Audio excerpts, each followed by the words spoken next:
Jake Hirschman here with Nicole Britenriker from Learfield-IMG College. We're going to talk a little bit about interview preparation today. Excited to discuss some of the different nuances of an interview and how you prepare for it. Nicole, welcome and looking forward to the discussion. Thanks, Jake. Same here. Appreciate you having me. Absolutely. So when you think about an interview and preparing for it, right, sometimes you have a lot more time, sometimes you have a little bit of time, short notice, but regardless of how long or how short you have to prepare for it, what are the must-haves you need to do in order to make sure that you are fully confident and prepared going into that interview? Yes, there are a lot of things, but let's start with the basics. And no matter the job, no matter the industry, no matter the opportunity, there are some things that you should incorporate into how you approach any interview process when you're entertaining a job opportunity. And I would say very confidently, when I say job opportunity, I'm referring to an internship. I'm talking about a part-time position. I'm talking about a game day role that might be a couple hours a week. Truly how you represent yourself, how you are coming into the process to be considered for an opportunity is going to be directly associated with your consideration, let alone the pedigree and the amount of things that may or may not be on your resume. So if the immediate things that come to mind are going to be related to your preparation, right? And simple things like knowing the company you're interviewing with and what they do, their core business, how their brand operates is staple.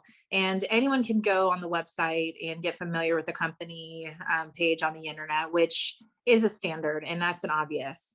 To be more successful, to really edge yourself in knowledge and also separate yourself from other candidates, going further into the press releases on that website is another way to really understand the decisions that the business is making, the new things or products they're rolling out and bringing to fruition.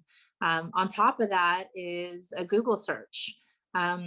Look online and go to the news tab and see what the wider masses and media is saying about this organization to better understand their positioning in the market. Other things that I would suggest to fully understand a company and get more familiar with their culture, how they market to internal and external candidates, are LinkedIn pages. Follow them. In addition to Glassdoor pages, which is something that I wasn't familiar with until I was many years into my career. I know it's a newer-ish platform, and that's really a great tool for candidates to understand what existing employees and past employees are saying about the organization.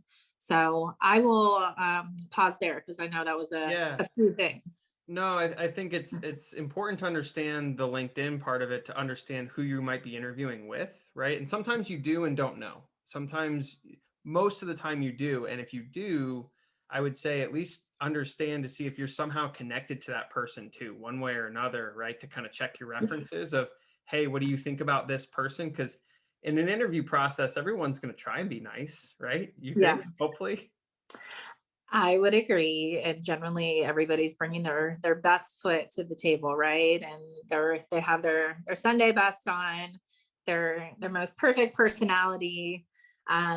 Looking on LinkedIn from the standpoint that you just spoke to, right, with tapping into your own personal network is a great example, particularly in our sports industry, where you can throw 6 degrees of separation out the window and it's more like 2 degrees of separation of who knows who.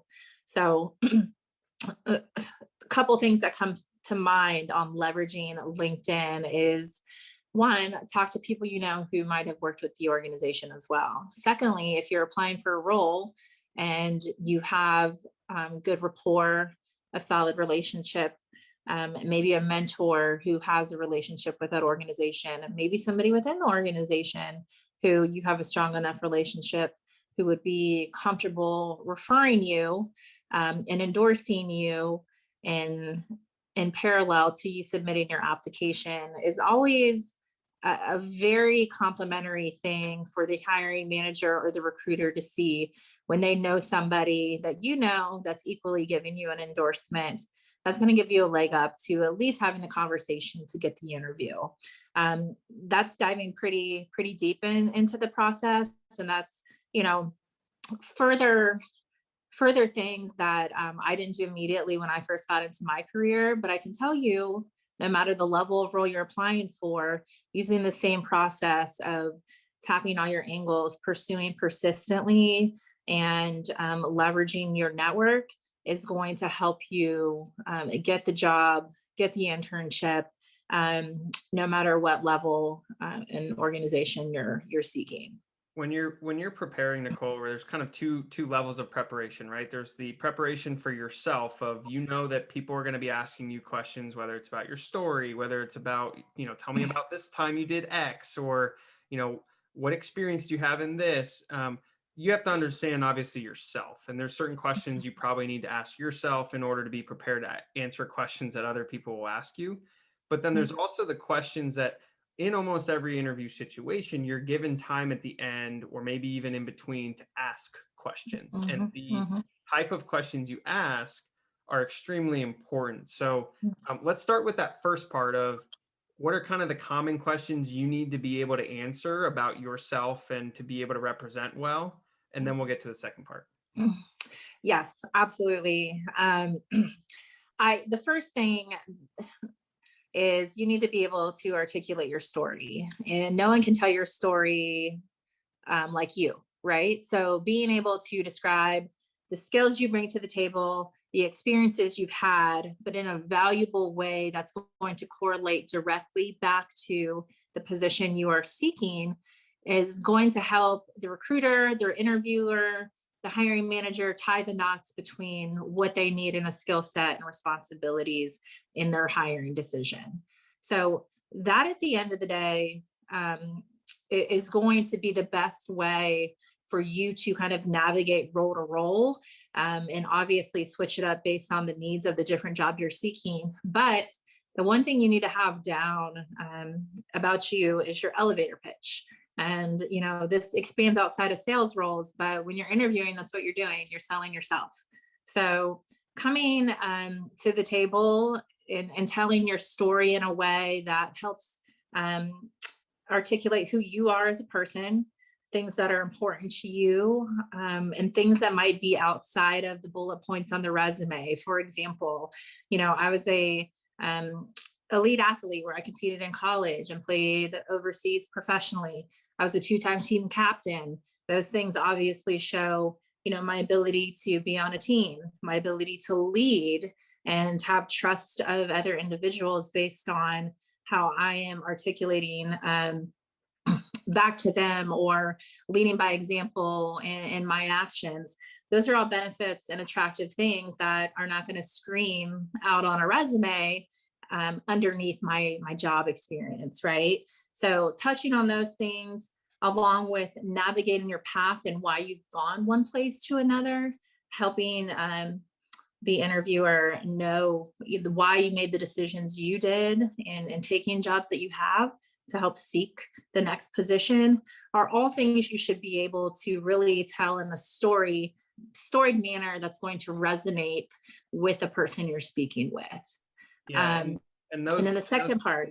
Well, those positions don't have to be, again, we're talking about, you could have one game day position, then an internship, and then you worked at a bar, right? I mean, it could be as simple as, hey, these are the different experiences I've had, and this is what I'm trying to do.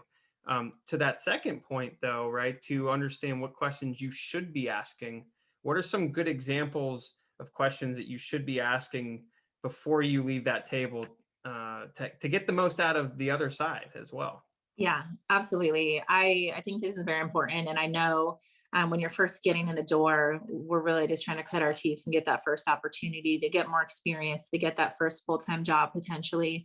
And you still want it to be a good fit for you. You don't want to go into somewhere where it's just not a fit culturally, where, you know, maybe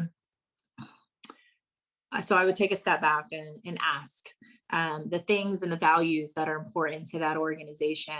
I would ask clarifying questions on everything that the interviewer volunteered to you about the role, to show that you're listening, to show that you understand the responsibilities, but to further inquire on exactly what that means to you.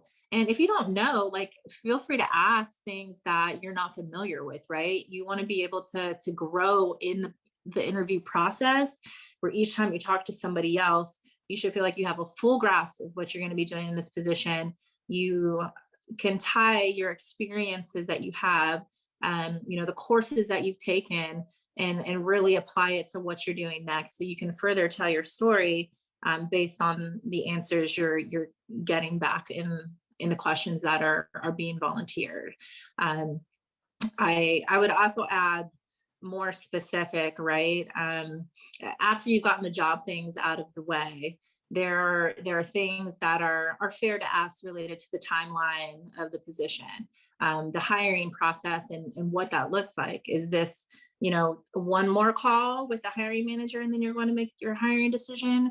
Or is this a call with 3 team members? Is there a presentation involved with this? Are you flying me out to have a conversation on site to visit the property? Is the athletics department going to be involved? Is the team president going to be involved? Just so you can have a vision of the path and the expectations, so you can continue to prepare through the processes as well, are a couple that I would start with. Yeah, and most of the time that first interview is usually with an HR professional or someone that's kind of screening candidates in order to pass a batch on to, the hiring manager. So how do you approach that first interview? Because you can't do the second one without getting past the first. You're So how do you 100% approach correct. that first one? Because Yeah, it isn't the person you'd work for. correct. And not always. Sometimes it is, but you're 100% correct. If you are applying online, let's say you get past the hundreds of resumes that have been submitted, you have, fantastic, aesthetically pleasing paper that you've submitted that have gotten you to the interview process, or the screen with HR professional or talent acquisition team member. That's your gatekeeper, right? Like, that's your first sales point in pivot. So I am always encouraging of my candidates to never get too lax, never get too comfortable, no matter where you're at in the process, as it's an interview and you need to sell yourself in the most professional way and every step of the way. So when it comes to, that first step, uh, they're looking truly for the keys and skill sets articulated by the hiring manager and what they need and seek for the job, and then compared back to that job description as well. So they're generally going to volunteer the expectations of the role, what the hiring manager is looking for. So it is important, again, to listen into what's being volunteered to you, so then you can share back exact examples of things that you have done that correlate, things that might not be apples to apples, but it translates into what you might be doing in the next position. And I'll give you an example, right? Maybe the next role you're looking to step into is a ticket sales role.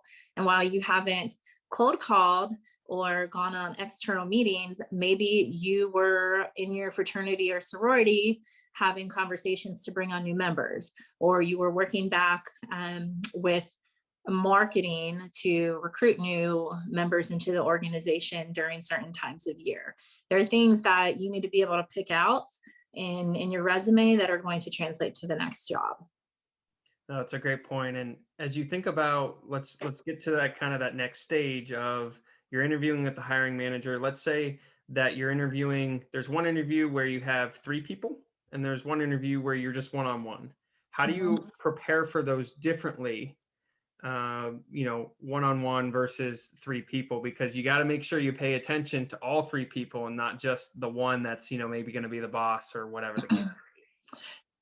Correct. And that can be intimidating, um, and different and unique depending on how they're approaching the process, right? Where you may have some conversations with a panel of interviewers who are more conversational. You might have others who are literally pinging hard questions at you back to back to back. So I always lead with being yourself, being comfortable and just interviewing the truth, right? People can see through when you're dishonest, and that's going to come out at some point in the process where they are also going to ask follow up and clarifying questions. So no matter if it's one, three, five people, you should be in a, excuse me, you should be reviewing and searching all of their LinkedIn profiles online, understanding their backgrounds, directly what they do and how the role might work back with them. I would look, on the team site if there's information that volunteers, further information on their bios or things that they're contributing to the organization. And at times it's appropriate for you to mention that you've done your research subtly. Therefore, I played volleyball at the University of Kentucky and have, candidates who might talk about my volleyball background. So they've searched a little deeper than just my current role or ties regionally to them being from the state of Kentucky, despite me now being in Dallas, right? So things that build rapport while you're also being your authentic self are going to come through, especially when it's multiple people in the conversation.